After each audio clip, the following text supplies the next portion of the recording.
My name is Amy. It's been almost 3 years since I got married to my husband, Michael. We are both satisfied with our current jobs and consider having children in the future, but for now, we are dedicated to our careers. Since the beginning of our marriage, Michael has been supporting the household chores, not always equally, but he helps. When I have to work late, he prepares dinner using microwave food, and on weekends, he takes on the washing up. I am not bad at household chores, and I feel our relationship is appropriate as it is. However, recently I have been feeling a small dissatisfaction. It is because Michael has started visiting his parents' house frequently. Previously, we sometimes visited his parents' house together, but lately, he has been going there overnight after work or visiting alone on weekends. The reason is probably due to the death of his father. 6 months ago, his father passed away, and since then, his mother, who used to live with him, has been alone. Michael's brother and his wife, concerned about this, decided to live with his mother, but it seems that their living together has not been going smoothly. Initially, I was also worried about his mother, so when Michael's brother and his wife started living with her, I was very grateful. It was obvious that his mother was very depressed, and everyone hoped she would cheer up a little. After his father's death, when Michael's brother and his wife started living with her, I also visited occasionally to support her. Gradually, his mother began to regain her usual brightness, and there was a time when it seemed that her daily life was returning to normal. But after that, the situation gradually turned ominous. His mother, who used to take care of his father, still had a nurturing nature and started taking care of her grandchildren. Michael's brother and his wife have a daughter, and they were not particularly strict about parenting. But his mother's intervention was quite forceful. She would become furious if meals were not finished completely and would lock the child in a room if she did not follow her instructions. Even when Michael's wife asked her to stop, she would not accept it, saying, "This is discipline. If you don't teach properly, she can't become a good adult." And she would not bend her stance. When I first heard about this incident from my sister-in-law, I was honestly surprised. I wondered if discipline really needed to be that severe. However, since I do not live with them, I felt I had no right to say anything, and I just listened to my sister-in-law's troubles. Meanwhile, one day, my sister-in-law reached her limit and made a suggestion to my mother-in-law. "I will take care of my husband and daughter's household chores, so I ask you, mother, to only take care of your own part." For my sister-in-law, who originally disliked interference from others, this proposal must have required great courage. With the support of Michael's brother, my mother-in-law initially agreed, but since their house is not a duplex completely, it was difficult to completely divide the household chores. Eventually, his mother started interfering with Michael's brother and his wife's household chores again. She entered their room without permission to clean and threw away clothes their daughter liked because they were old. She also ruined my sister-in-law's fancy clothes by washing them as usual. My sister-in-law must have been angry inside but suppressed it and indirectly asked her to stop. "Moving around makes me feel better." My mother-in-law said somewhat oppressively, but my sister-in-law's feelings were completely ignored. My sister-in-law did not feel any effort from my mother-in-law to understand her emotions deeply, and her anxiety and irritation continued to be overlooked. Subsequent events also took place, completely ignoring my sister-in-law's plans and intentions. Despite my sister-in-law's carefully considered meal menus, my mother-in-law prioritized her own preferences and, without warning, purchased multiple lunches on her own. She also intervened in selecting clothes for Michael's brother and his daughter, choosing items that did not suit her taste or style. The clothes chosen by his mother were not usually fashionable but rather were often cheap sale items. His 5-year-old daughter, who had begun to develop her own opinions on clothes, showed no interest in his mother's selection. Initially, Michael's brother and his wife tried to accept the situation calmly, but over time his mother's dissatisfaction became apparent, and she frequently complained, "Why won't she wear what I bought?" In response, my sister-in-law tried to get her daughter to wear the clothes his mother bought, but the daughter steadfastly refused. As expected, My mother-in-law was quick to be angry and sulk, and gradually her dissatisfaction turned towards her daughter-in-law, and harsh words were frequently thrown at her. Thus, my sister-in-law found herself caught between family members and was placed in a very difficult mental state. She endured daily stress while desperately hoping for an improvement in the situation, all for the sake of maintaining peace within the family. Although I couldn't actually do anything, she thanked me by saying, "I could only endure because of your support, Amy. I truly appreciate it." I felt somewhat useful and always listened attentively to my sister-in-law's stories.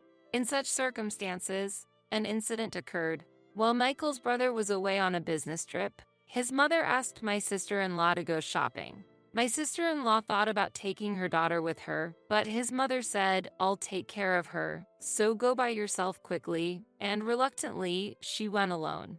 However, what my sister-in-law saw when she returned was appalling. Her daughter was completely changed. Her neatly grown hair had been roughly cut off. What happened? This hair. My sister-in-law panicked and rushed to her daughter, who softly answered, "Grandma did it." She confronted her mother-in-law in the kitchen, demanding, "Why would you do such a thing without permission?" But his mother simply said, "Long hair is just in the way for an active girl," and did not apologize at all. Her daughter kept crying, and it was painful for her mother to see, which made her cry too. When Michael's brother returned home, a fierce argument broke out between him and his mother. This situation led Michael to intervene from a neutral standpoint, which subsequently caused him to frequently visit his parents' home. Michael's brother clearly told his mother, "Do not interfere in our lives anymore. If something happens again, I will leave the house," which seemed to upset his mother. Michael is concerned about his mother and visits frequently to support her, but I feel that this issue is not something that can be resolved simply by his intervention. Even as an outsider, it is clear that the fault lies with his mother. His mother might believe that her actions are right, but they can be bothersome to others. For this issue to be truly resolved, it is essential that his mother fully understands the impact of her actions. I have emphasized this to Michael many times, saying, "Your mother needs to understand clearly," but he replies unhelpfully, "It would be better if my sister-in-law was more compliant. She complicates matters because she is so stubborn." It seems that Michael often takes his mother's side. When I point out that his mother also has responsibilities, he counters with, "My mother is a considerate person, and as a result, I end up being scolded." I believe that when people do something for others, they do not cut someone's hair without permission. But to avoid making matters worse, I kept silent. No matter how often Michael goes to his parents' home, it is clear from his behavior that no resolution is being reached. I myself have been busy with work and have had few opportunities to visit his parents' home, but out of concern, I contacted my sister-in-law to inquire about her recent state.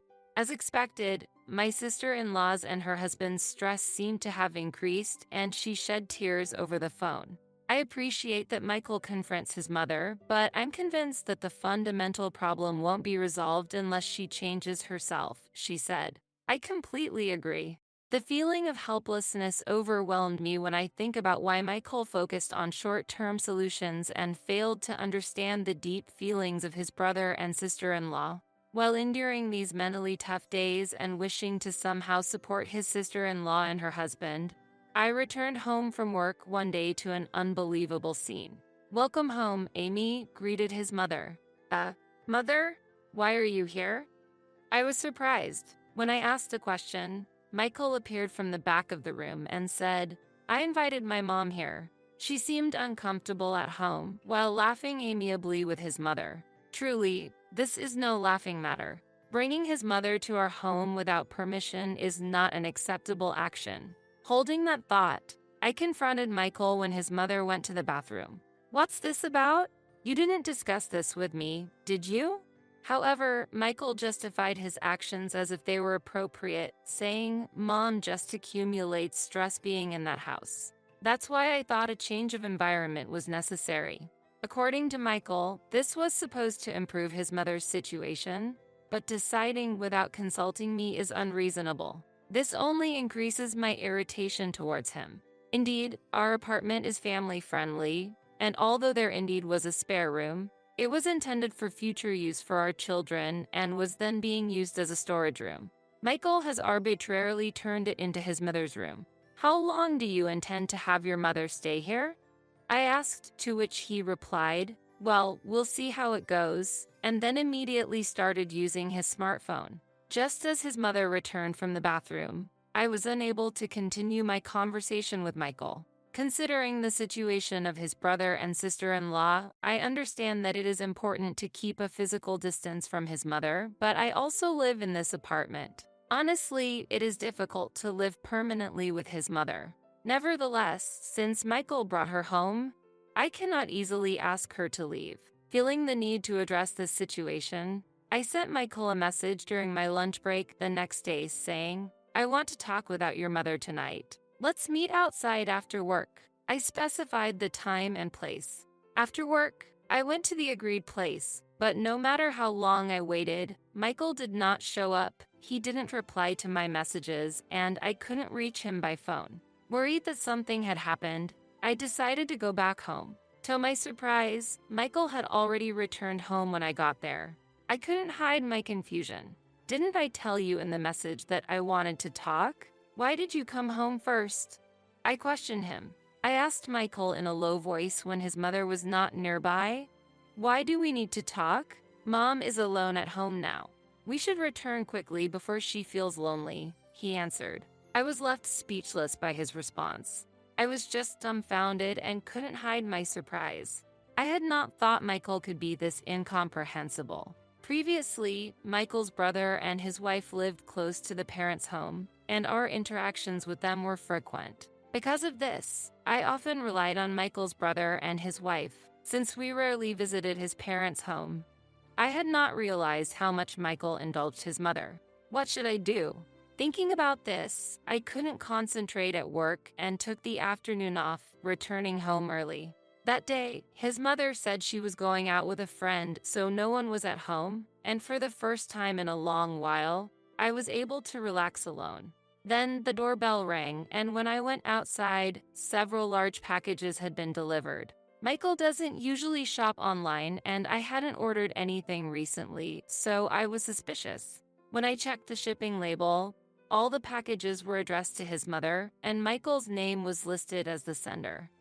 Michael intends to keep his mother in this house permanently, I realized immediately.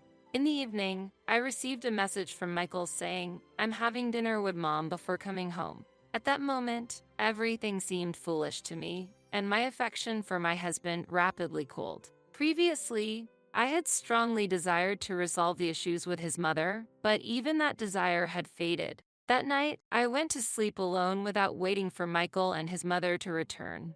The next day was Michael's day off, and while I was having breakfast, he got up. Mom's packages might arrive today, so please receive them. I'm going shopping with her, he said nonchalantly. Without looking at him, I replied, I sent them back. He suddenly got angry and shouted, why would you do that? Calmly, I responded, it's difficult for her to live here permanently without discussing it. Michael became furious and said, then you can leave. But I no longer felt shocked. I left the house and went to my parents' home. During that time, Michael contacted me several times, but each message was essentially telling me to apologize. Fed up with the nonsense, I immediately blocked his calls. Later, I prepared the necessary documents and decided to return to the apartment in a few days. When I pressed the intercom, Michael appeared and said mockingly, have you finally come to apologize? While glaring at him, I declared, I'm coming back to this apartment. Hearing my statement, he seemed to misunderstand that I was apologizing. I did not miss his smug expression. I continued to speak calmly. So, could you and your mother please leave this place? What? His eyes widened in surprise. As he looked confused, I took out some documents. Remember? This apartment originally belonged to my parents. Michael's eyes widened further, and he was clearly shaken as he lost his words. Ignoring Michael, I continued talking. And here is the divorce form. Sign it. If you don't want to, I will go through a lawyer. Don't think you can avoid the divorce, okay? Michael's face turned pale rapidly, and he started to panic as if he finally realized the seriousness of the situation. He suddenly changed his attitude towards me. He repeated meaningless apologies over and over and made various excuses. But those words no longer reached me. My determination to divorce Michael had not changed. Seeing him panic, I felt no sympathy at all, which probably meant that my love for him had been gone for a long time. Still, I gave him one last warning. Hey, don't bother your brother and his wife anymore. If something happens next time, I will support them and make things difficult for you. Hearing this, Michael's shoulders slumped, and the next day, he left the house with his mother. The two returned to his parents' home, but Michael's brother and his wife are no longer there. After his mother came to our house, his brother's family moved out immediately, and they are now living peacefully as a family of 3. Meanwhile, I live alone in the apartment, enjoying fulfilling days in both my work and private life. I still maintain a close relationship with Michael's brother and his wife, meeting occasionally to dine together. However, I have completely cut ties with my former husband and his mother, saying I will never interact with them again. For myself, this has become an opportunity to aspire to a more peaceful and happy life, paying attention to avoid similar situations in the future.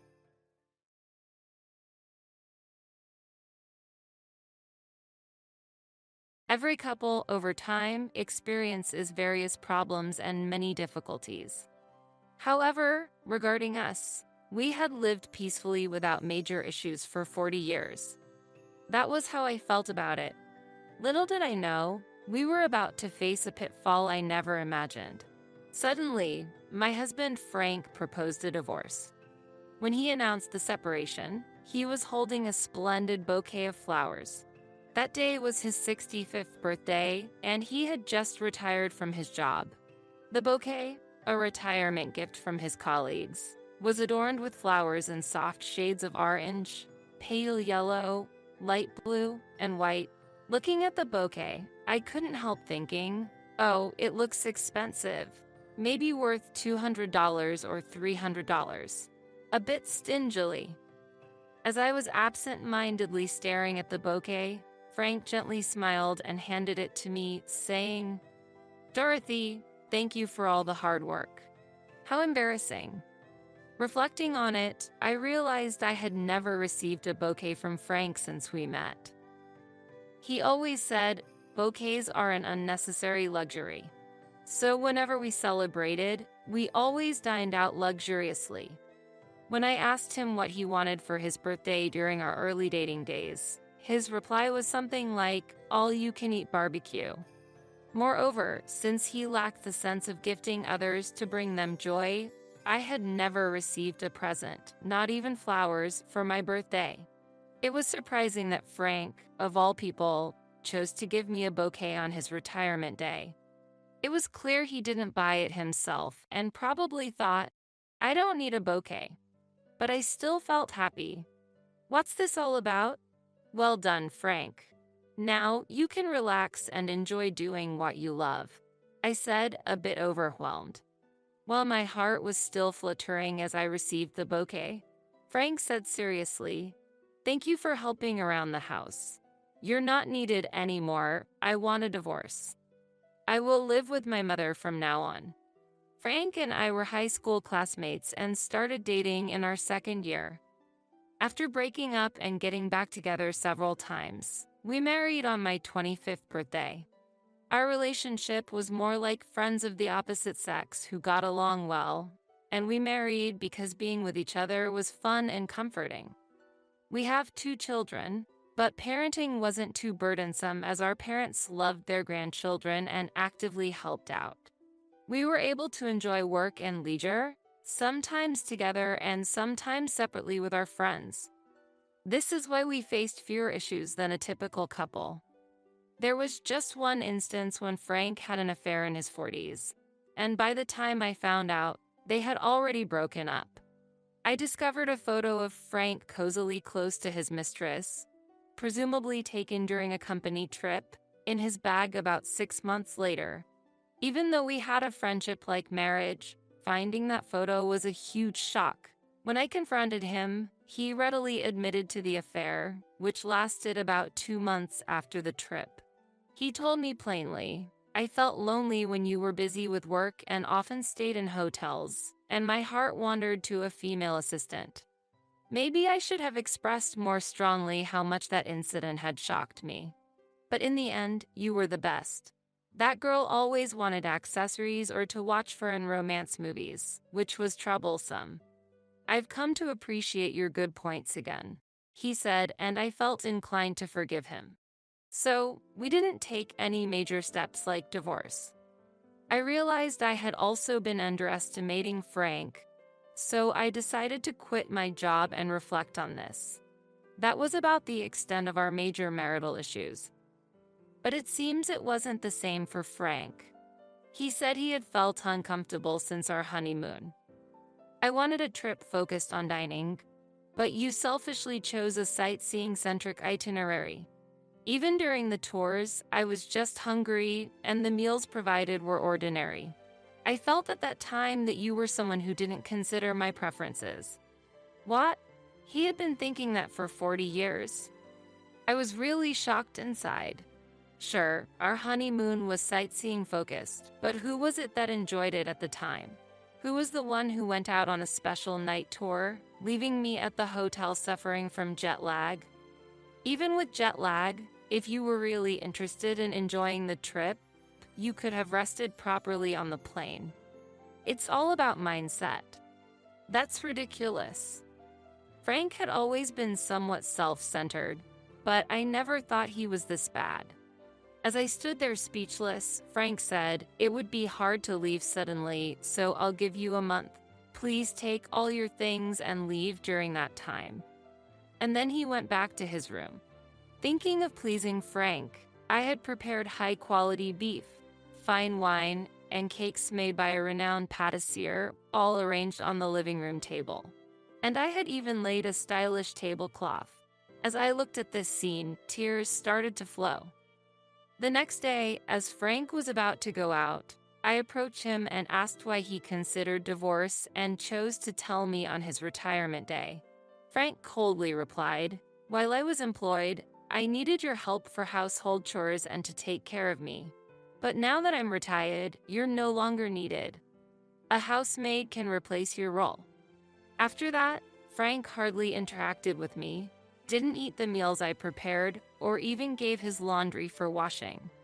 When I asked how he was managing meals and laundry, he said he was using restaurants and coin laundries. "I've made preparations so I can live without you." Nowadays, a man can manage alone. I see, so Frank really only saw me as a household helper while I was working. I was also working and contributing $2,100 a month for living expenses. And to think this is what it came to on his retirement day. Feeling there was nothing more to say, I decided to first talk with our children. Frank and I have a 39-year-old son and a 37-year-old daughter, both married and living in nearby states. I called them to a cafe and revealed that I was considering a divorce.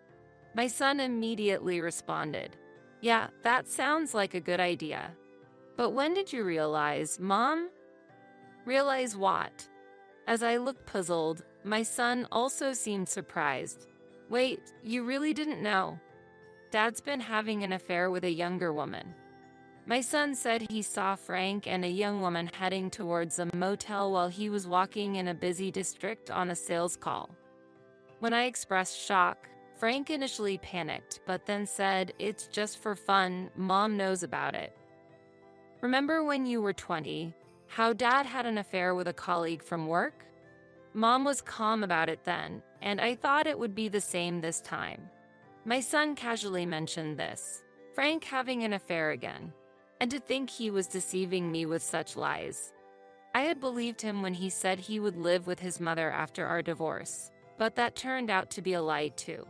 As I was stunned, my daughter suggested using a detective agency to investigate Frank's actions. Indeed, there's no point in just being shocked. It would be regretful to let this end without doing anything. I decided to conduct a thorough investigation. After a week of investigation, it was revealed that Frank's mistress was a front desk worker at his company, and he was giving her a set amount of money as an allowance every month. A detective recorded their conversation in a cafe, where it was heard that the allowance was about $1,000 per month, and the woman was asking for more. Frank's response was, "I plan to divorce my wife, so let's get married. I'll arrange for more than enough money." So that's why he was trying to get me out of the house. My children suggested that I talk to this woman. However, I wanted to shock Frank and his mistress in a more effective way. After researching extensively on the internet and consulting a lawyer acquaintance, I found a way to have a significant impact on them. A few days later, I called Frank to the living room and said, "I accept the divorce, but we need to properly settle the compensation and property division." Frank immediately responded, "We should split half of the money in each of our bank accounts and half the value of this house and land. That's about property division. But first, let's talk about compensation. I intend to demand $50,000 from you." Why?